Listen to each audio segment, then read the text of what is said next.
लद्दाख में सब कुछ ठीक नहीं है, ये हम नहीं कह रहे हैं, बल्कि कह रहे हैं सोनम वांगचुक। कि मैं अभी हाउस अरेस्ट में हूँ। I am under house arrest.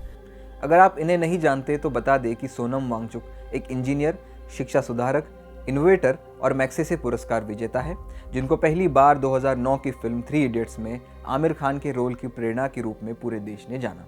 पिछले महीने में वांगचुक ने 5 दिन का लद्दाख बचाओ अनशन किया था। Mr. Wangchuk set on 5 days climate fast, which was hugely supported by the people of Ladakh. Parkachik glacier है, मचुई ग्लेशियर है, बहुत सारे ऐसे ग्लेशियर है जो बहुत तेजी से पिघल रहे हैं। यहाँ बहुत सारे, जैसे हमारे कारगिल की अगर आप बात करें, सोत कपूरा इलाका है, बहुत सारे और भी रीजन हैं जिन इलाकों में आज तक वाटर क्राइसिस नहीं हुए, उन इलाकों में वाटर क्राइसिस बढ़ रही है। तो आज की वीडियो में जानेंगे कि कैसे लद्दाख बचाने का मुद्दा सिर्फ अकेले सोनम वांगचुक का नहीं, बल्कि लद्दाख के सभी लोगों का है।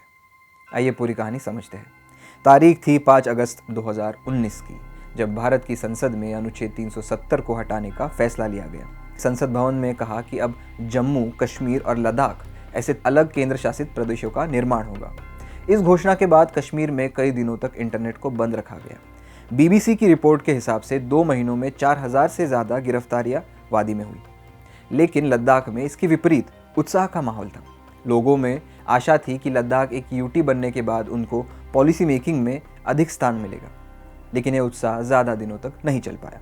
लद्दाख के लोगों को डर सताने लगा कि धारा 370 को ख़त्म करने और जम्मू कश्मीर से अलग होने से भविष्य में लद्दाख में अंधाधुंध औद्योगिकरण का द्वार खुल सकता है।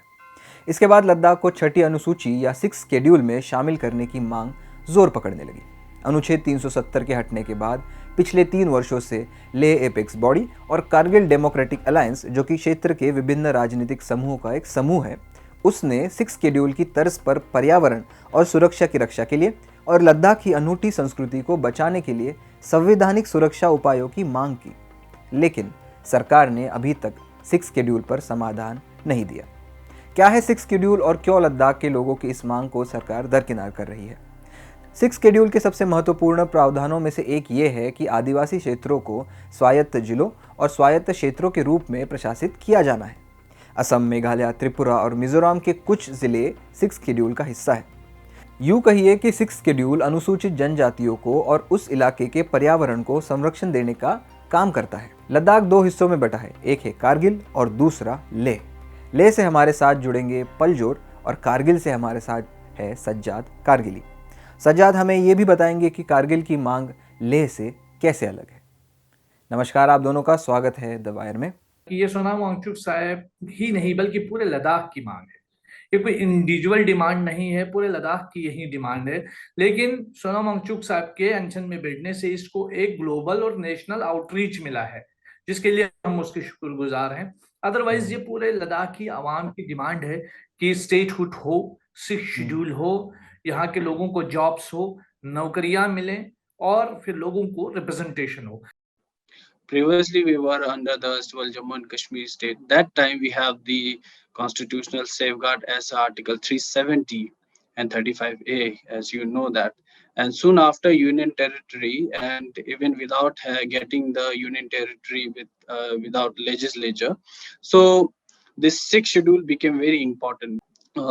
This 6th schedule is specially given to those areas which has more than 50% of tribal populations, and it is being given in for other states in northeast India. So we believe that 6th schedule is what we are rightful of. 5 अगस्त 2019 के बाद लेह में एक जश्न का माहौल था, करगिल में एक गम गुस्से का माहौल था, जो अब भी बरकरार है। लेकिन एक चीज ये है कि कारगिल और लेह के लोगों को यूनाइट करती है, वो ये कि धीरे धीरे जब हमने देखा कि जो पीपुल्स वॉइस है वो कहीं ना कहीं उसको दरकिनार किया गया है, आवाम की सुनी नहीं जा रही है। हमारा शुरू से यही रहा है कि ये जो यूनियन टेरिटरी बनी है, इस यूनियन टेरिटरी के बनने के बाद से लेकर अब तक लोगों के जो हक हुकूक हैं वो कहीं ना कहीं अंडरमाइन हो रहे हैं। हमारे LHDCs जो है उनके पावर्स भी अंडरमाइन हो रहे हैं, और इसीलिए लेह एपेक्स बॉडी और कारगिल डेमोक्रेटिक अलायंस ने मिलकर 4 पॉइंट्स पे अपना एक एजेंडा तैयार किया। वो 4 पॉइंट है: statehood for Ladakh, 6 schedule under Indian constitution, और इसके बाद job reservation, job protection, public service commission for Ladakh, और फिर हमारे इस रीजन को भरपूर नुमाइंदगी देने के लिए लेह और कारगिल डिस्ट्रिक्ट के लिए अलग अलग 2 पार्लियामेंट्री कॉन्स्टिट्यूएंसीज का गठन करना। तो ये 4 डिमांड्स हमारी ज्वाइंट हैं और इन चीज़ों को लेकर हम प्रोटेस्ट कर रहे हैं, और ये कोई इंडिविजुअल डिमांड नहीं है। बता दें कि 370 हटने से पहले लद्दाख से 4 एमएलए चुनकर जम्मू कश्मीर की विधानसभा में जाते थे। इनके द्वारा लोगों की बातें सरकार तक पहुंचती थी, लेकिन अनुच्छेद 370 के हटने के बाद लोगों की बात पहुंचाने का कोई जरिया नहीं रहा, ऐसा दावा लद्दाखी लोगों का है। So our leaders, when they were demanding union territory for Ladakh, so at that time we knew that once we get union territory, so we will be under the rule of central government. So we'll be directly under the central government, right? So that time we demanded for UT with legislation. So, but somehow, in 2019 we got UT without legislature.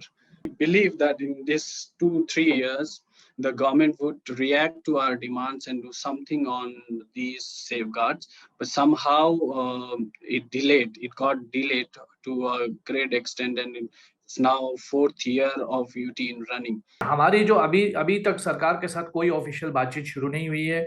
एक बार ले apex body और Kargil democratic alliance के लोग मिले हैं नित्यानंद राय जी के साथ लेह में, और उनको साफ साफ हमने ये बताया है कि हमारे जो 4 मुद्दे हैं, जो अहम मुद्दे हैं, उन मुद्दों पे बातचीत होनी चाहिए और बातचीत को आगे बढ़ाना चाहिए। लद्दाख एक बहुत ही सेंसिटिव रीजन है और लद्दाख को जल्द ही अटेंशन की जरूरत है। लद्दाख के लोगों के एस्पिरेशंस और ग्रीवेंसेस को हटाने की जरूरत है।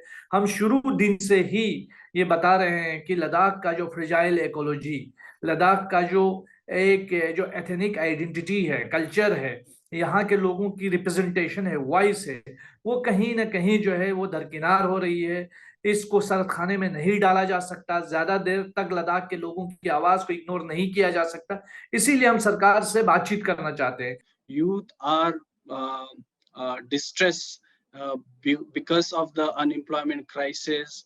The government has promised a lot of employment opportunities soon after becoming union territory, and still till now a very few numbers of opportunities were provided. So जिन इलाकों में आज तक वाटर क्राइसिस नहीं हुए, उन इलाकों में वाटर क्राइसिस बढ़ रही है। तो ये जो सारी चीजें जो है उनको मजीद खतरा होगा अगर कोई सेफगार्ड नहीं होगा, इनको मजीद खतरा होगा अगर कोई इसमें कॉन्स्टिट्यूशनल प्रोटेक्शन नहीं होगा। और ये चीजें 370 बांधता था। अब 370 जब तक सुप्रीम कोर्ट में सब जुडिस है, तब तक एक ऐसा प्राविधान तो चाहिए।